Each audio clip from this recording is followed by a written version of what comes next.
अस्सलाम वालेकुम दोस्तों, शर्बी मौजूद फकर में खुश आमदीद। वफाकी वज़ीर दाखिला जनाब ख्वाजा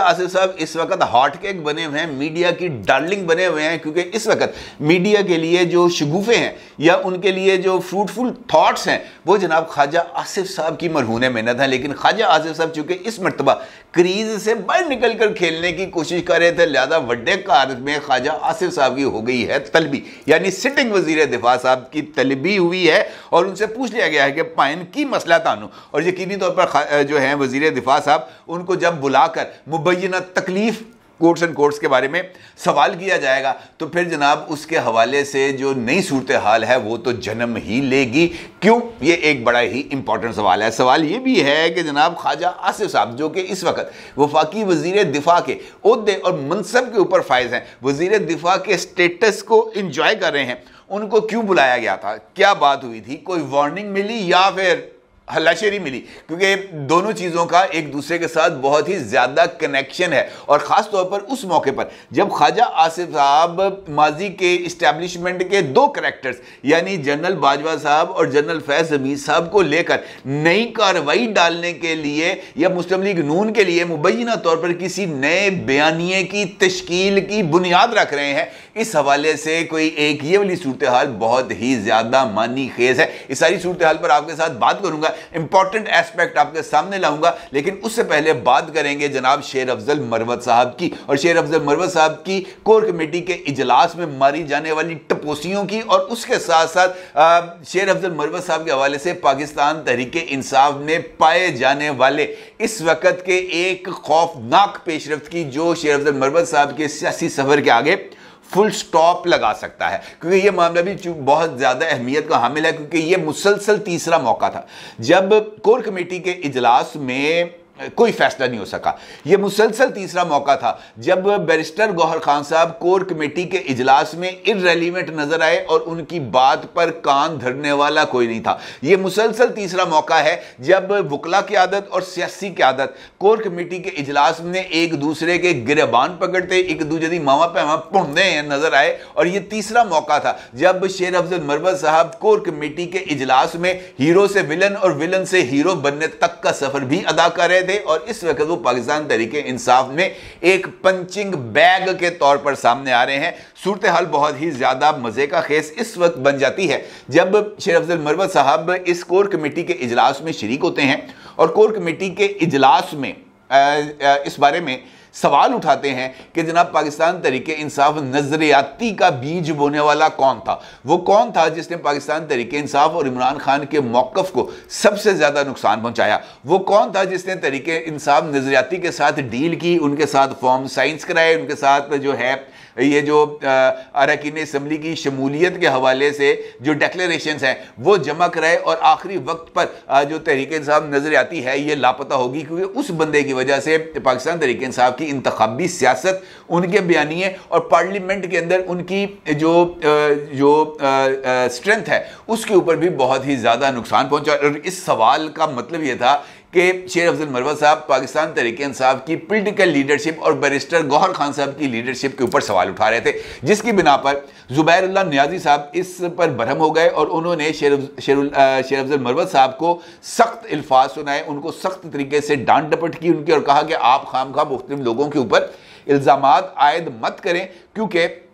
जिन लोगों ने भी ये फैसला किया था वो भी पार्टी के साथ मुखलिस हैं। गलती हो जाती है लेकिन इसका मतलब ये नहीं है कि हम किसी भी बंदे को पार्टी से का गद्दार डिक्लेयर कर दें, जिस पर शेर अफजल मरवत साहब और जुबैर नियाजी साहब ना सिर्फ एक दूसरे के आमने सामने आ गए बल्कि एक दूसरे के हवाले से उन्होंने बहुत ही ज़्यादा नाजेबा जुबान का इस्तेमाल किया। इस मौके पर पाकिस्तान तहरीक इंसाफ के सीनियर रहनुमा जनाब शमीम नकवी साहब ने मुदाखलत करने की कोशिश की और उन्होंने शेर अफजल मरवत साहब को समझाने की कोशिश की, लेकिन शेर अफजल मरवत साहब उस वक्त चूंकि हत्थे से उखड़ चुके थे, लिहाजा उन्होंने भी शमीम नकवी साहब के ऊपर अटैक कर दिया। और इस मौके पर शमीम नकवी साहब को यह बात कहना पड़ी कि यार ऐस बंदे नाल किसी बंदे नु बाओ, इनके साथ किसी को बैठना चाहिए जो इनको समझाए कि सियासत क्या होती है, सियासत के अंदर जो इख्तलाफ राय है उसको बर्दाश्त कैसे करना होता है, और सियासी इजलासों के अंदर शिरकत का क्या डिकोरम है, पॉलिटिकल पार्टीज का क्या डिकोरम है। और इस मामले को लेकर फिर पाकिस्तान तहरीक इंसाफ ने शेर अफजल मरवत के किरदार के ऊपर बहस का आगाज हो गया और खास तौर पर शाहिद खान अफरीदी की हमायत में किए जाने वाले उनके ट्वीट्स उनके लिए एक ऐसा ढोल बज गए हैं जिसकी बिना पर पाकिस्तान तहरीक इंसाफ इस वक्त शेर अफजल मरवत साहब का फुल टाइम बैंड बजाया जा रहा है और शेर अफजल मरवत साहब को डिफेंसिव पोजीशन में लाने की कोशिश की जा रही है, लेकिन वो भी शेर अफजल मरवत साहब हैं और शेर अफजल मरवत साहब इस मौके पर किसी भी तरह का कॉम्प्रोमाइज करते हुए नजर नहीं आ रहे। हत्ता कि इस बात पर भी बहुत ही ज्यादा बहस हो रही है कि पाकिस्तान तहरीक इंसाफ ने शेर अफजल मरवत साहब इस्टेब्लिशमेंट की तरफ से लॉन्च की जाने वाली प्रॉक्सी है जो पाकिस्तान तहरीक इंसाफ ने तकसीम की बुनियाद डाल रही है। और इसी कोर कमेटी के इजलास में शेर अफजल मरवत साहब पर जो है वो पंजाब के अंदर 40 अरकान असम्बली पर मुश्तमिल फॉरवर्ड ब्लॉक की तश्कील के हवाले से बेबुनियाद इल्जाम लगाने पर भी जवाब तलबी की गई, जिस पर शेर अफजल मरवत साहब ने कहा कि जनाब मेरे पास ठोस इंफॉर्मेशन है कि यह ब्लॉक बन चुका है। बल्कि आज भी मीडिया के साथ गुफ्तगू करते हुए शेर अफजल मरवत साहब अपने इसी मौक़िफ़ पर कायम रहे और उन्होंने इस बात का इंकशाफ कर दिया कि पाकिस्तान तहरीक इंसाफ में एक लॉबी है जो काम कर रही है और वो शेर अफजल मरवत साहब को पार्टी से निकलवाना चाहती है। और शेर अफजल मरवत साहब ने इस हवाले से इंकशाफ किया कि हो सकता है कि 30 मार्च के जलसे के बाद जो पाकिस्तान तहरीक इंसाफ का पहला जलसा होगा, मुमकिन तौर पर इमरान खान साहब की गिरफ्तारी के बाद, उस जलसे के बाद खुद पाकिस्तान तहरीक इंसाफ से शेर अफजल मरवत साहब पीछे हट जाएं और वो कहे कि जनाब लोगों से कहे कि हुण तुहाडे दिलां च ठंड पै गई है। और ये वो सिचुएशन है जो बहुत ही ज़्यादा मज़े का खेज या मानी खेज बनने जा रही है, क्योंकि पाकिस्तान तहरीक इंसाफ में एक जानिब ये अंदरूनी लड़ाइयाँ बन रही हैं, दूसरी जानिब मुराद सईद साहब के दोबारा मंजर आम पर आने, मुराद सईद साहब के ईवान बाला तक रसाई होने, मुराद सईद साहब का 100% रुकने सेनेट मुंतखब होने के बाद इस बात के ऊपर भी बहुत ही ज्यादा बहस जारी है कि पाकिस्तान तहरीक इंसाफ को फोकस अदालती लड़ाई या पार्लिमानी लड़ाई की बजाय रोड पावर या एहतजाजी सियासत के ऊपर उसको फोकस करना चाहिए। शहबाज गिल साहब जो इस कोर कमेटी के इजलास में मौजूद भी थे, उनकी तरफ से इस इजलास के बाद उनकी तरफ से जो इजलास के अंदर गुजारिशात पेश की गई थी उस पर मबनी एक ट्वीट सामने आया है और इसमें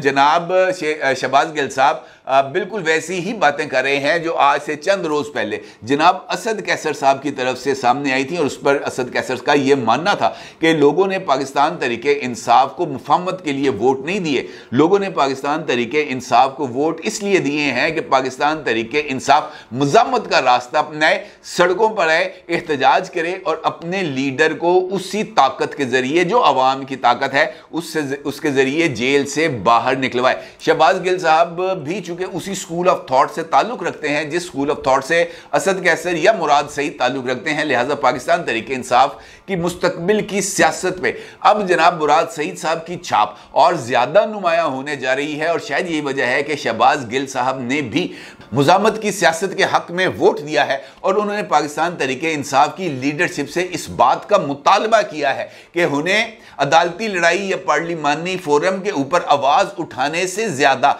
जलसे जुलूसों के ऊपर फोकस करना चाहिए, क्योंकि अब डर और खौफ का वक्त गुजर चुका है, क्योंकि इस वक्त सूबे के अंदर उनकी हुकूमत है। लिहाजा वो सूबे के अंदर जलसे करके, बड़े बड़े जलसे करके इस बात का तासुर देने की कोशिश कर सकते हैं कि जनाब अगर हमने खैबर पख्तूनख्वा में जलसों की इजाजत है तो फिर क्या वजह है कि हम पंजाब, सिंध या बलूचिस्तान के अंदर जलसे नहीं कर सकते। और अगर हम वहां पर जलसे नहीं कर रहे तो इसकी वजह इस्टेब्लिशमेंट ही है जो वफाकी वजीर दाखिला मोहसिन नकवी साहब की वजह से हमें मुख्तलिफ जगहों पर जलसे करने की इजाजत नहीं दे रहे। और इस्लामाबाद में जलसे के हवाले से भी जो ज़िले इंतजामिया है इस्लामाबाद की, उसने PTI को 30 मार्च का जलसे की इजाजत देने से इनकार कर दिया है और यह मामला भी इस वक्त इस्लामाबाद हाई कोर्ट में असर-ए-नौ समात के लिए पेश किया जा रहा है। तो इसका मतलब यह है कि पाकिस्तान तहरीक इंसाफ एक जानिब अपनी अंदरूनी लड़ाइयों में मसरूफ है और खासतौर पर उसकी जो पोलिटिकल लीडरशिप है वो इस्टेब्लिशमेंट के मसल्स को टेस्ट करने के लिए दोबारा मैदान में उतरने की कोशिश कर रही है,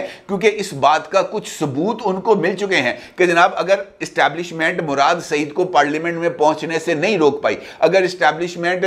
जो है आजम स्वाति को पार्लियामेंट पहुंचने से नहीं रोक पाई, अगर इस्टेब्लिशमेंट अली अमीन गंडापुर को वजीर आला खैबर पख्तूनख्वा बनने से नहीं रोक पाई, तो इसका मतलब यह है कि इस्टेब्लिशमेंट इस वक्त जो है वो माजी की तरह सिस्टम के ऊपर शायद उसकी इतनी ग्रिप मौजूद नहीं है और इस्टेब्लिशमेंट की कमजोरी का यह तासुर खुद इस्टेब्लिशमेंट के लिए भी नुकसानदेह है। अलबत्ता इस्टेब्लिशमेंट की कमजोरी का यह तासुर पाकिस्तान तहरीक इंसाफ की पॉलिटिकल ताकत को न सिर्फ बढ़ाने का सबब बन सकता है बल्कि एक मर्तबा फिर पाकिस्तान तहरीक इंसाफ पर सिस्टम के अंदर रहकर सिस्टम को चैलेंज करते हुए माजी की तरह अपनी टर्म्स एंड कंडीशन इस्टेब्लिशमेंट और हुकूमत को डिक्टेट कराने की पोजीशन में आ सकती है, जो बहुत ही ज्यादा खतरनाक अमल हो सकता है। और इसमें भी कोई दो राय नहीं कि अदलिया के मुख्तलिफ सेक्शंस और जो ब्यूरोक्रेसी है और ये दीगर डिपार्टमेंट्स हैं, इदारे हैं, वहां पर पाकिस्तान तरीके इंसाफ का जो सपोर्ट बैंक है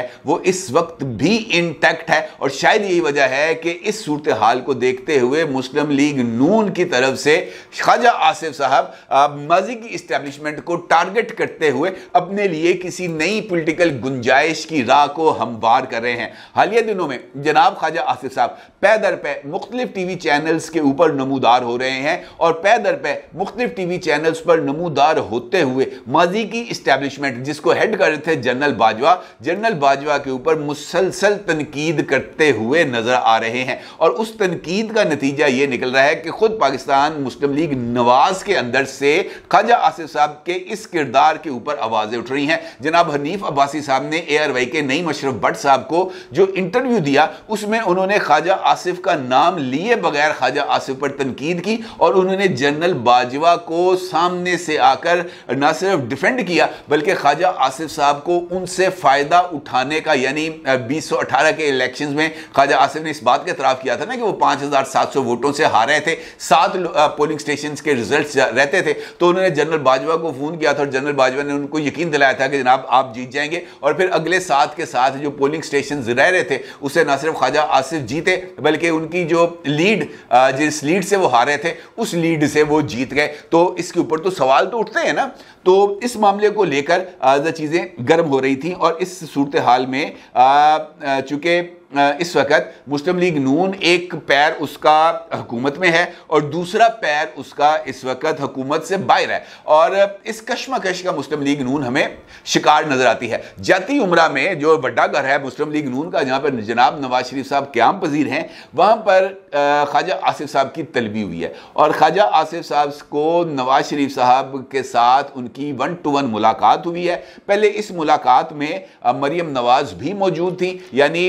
बाप बेटी की ख्वाजा आसिफ के साथ मुलाकात, यानी ट्राइका की एक मुलाकात हुई जो मुस्लिम लीग नून की ट्राइका थी। इस मुलाकात में यकीनी तौर पर उन तमाम असबाब के ऊपर गौर किया गया जिस पे ख्वाजा आसिफ साहब जिस लाइन के ऊपर काम कर रहे हैं, क्योंकि ये बात तो तय है कि मुस्लिम लीग नून में ख्वाजा आसिफ साहब की जो लाइन है वो शहबाज शरीफ की लाइन नहीं है। ख्वाजा आसिफ साहब नवाज शरीफ के करीबी समझे जाते हैं, ऑल्दो कि वो शहबाज शरीफ साहब के साथ भी उनके बड़े अच्छे ताल्लुकात हैं, लेकिन ख्वाजा आसिफ साहब मुस्लिम लीग नून में वही बात करते हैं जो नवाज शरीफ साहब उनके ज़रिए लोगों को फैलाना चाहते हैं। जावेद लतीफ़ के बारे में भी यही तासुर है कि वो मुस्लिम लीग नून में मरियम नवाज को रिप्रेजेंट करते हैं, इसी तरीके से ख्वाजा आसिफ साहब नवाज शरीफ को रिप्रेजेंट करते हैं और ख्वाजा आसिफ साहब की तरफ से की जाने वाली किसी भी इख्तलाफी बात को नवाज शरीफ की बात तस्वुर किया जाएगा। अब इस मुलाकात और इस तलबी से इस तासुर को जायल करने की कोशिश की गई है कि ख्वाजा आसिफ साहब के बयानात के पीछे नवाज शरीफ हैं, क्योंकि इसके ज़रिए ये बात करने की कोशिश की गई है कि नवाज शरीफ का ख्वाजा आसिफ के इन इल्ज़ामात से कोई ताल्लुक नहीं और यही वजह है कि नवाज शरीफ ने ख्वाजा आसिफ को बुलाकर उनकी सरजनिश की है और उनसे कहा है कि जनाब आप इस तरह का जो है ना वो रवैया इख्तियार ना करें। लेकिन मुझे नहीं लगता कि ये जो तासुर मुस्लिम लीग नून की लीडरशिप इस मुलाकात के नतीजे में देना चाहती है वो तासुर इस तरीके से सामने आएगा, क्योंकि ख्वाजा आसिफ साहब वफाकी वजीर दिफा है, आम आदमी नहीं है। और अगर वजीर दिफा माजी के जो हेड्स हैं इस्टेब्लिशमेंट के उनके बारे में बात कर रहा है तो उसकी बात के ऊपर कान धरना होंगे और ये मुमकिन नहीं है कि ख्वाजा आसिफ साहब एक टीवी टॉक शो में बैठे हों और तलत हुसैन साहब के साथ और उनसे सवाल पूछा जाए कि जनाब जनरल बाजवा को तो आप ही ने एक्सटेंशन दी थी और ख्वाजा आसिफ साहब उसका जवाब दें कि हाँ वो मेरी गलती थी, और फिर जब उनसे अगला सवाल पूछा जाए कि जनाब अब भी तो आपने एयर चीफ ज़हीर अहमद बाबर सिद्धू को एक्सटेंशन दी है, तो ख्वाजा आसिफ साहब इस बात का हल्के से तासुर दे कि वो तो हमको देना पड़ी। तो इसका मतलब ये है कि ख्वाजा आसिफ साहब इस बात का एतराफ़ कर रहे हैं नेशनल टीवी पर बैठकर नवाज शरीफ और मरियम नवाज के साथ 1-to-1 मुलाकात के बाद कि हुकूमत के ऊपर इस वक्त शहबाज शरीफ या नवाज शरीफ का कंट्रोल नहीं है, बल्कि हुकूमत के ऊपर इस वक्त अगर किसी का कंट्रोल है तो वो इस्टेब्लिशमेंट का है। लिहाजा ख्वाजा आसिफ साहब के जो बयानात हैं, ख्वाजा आसिफ साहब के जो इंटरव्यूज़ हैं, उसको आप मुस्लिम लीग नून की पॉलिसी ही तस्वुर कर सकते हैं, इसके अलावा और कुछ नहीं। अपनी राय को जरूर इज़हार कीजिएगा। आपका बहुत शुक्रिया। अल्लाह हाफ़िज़।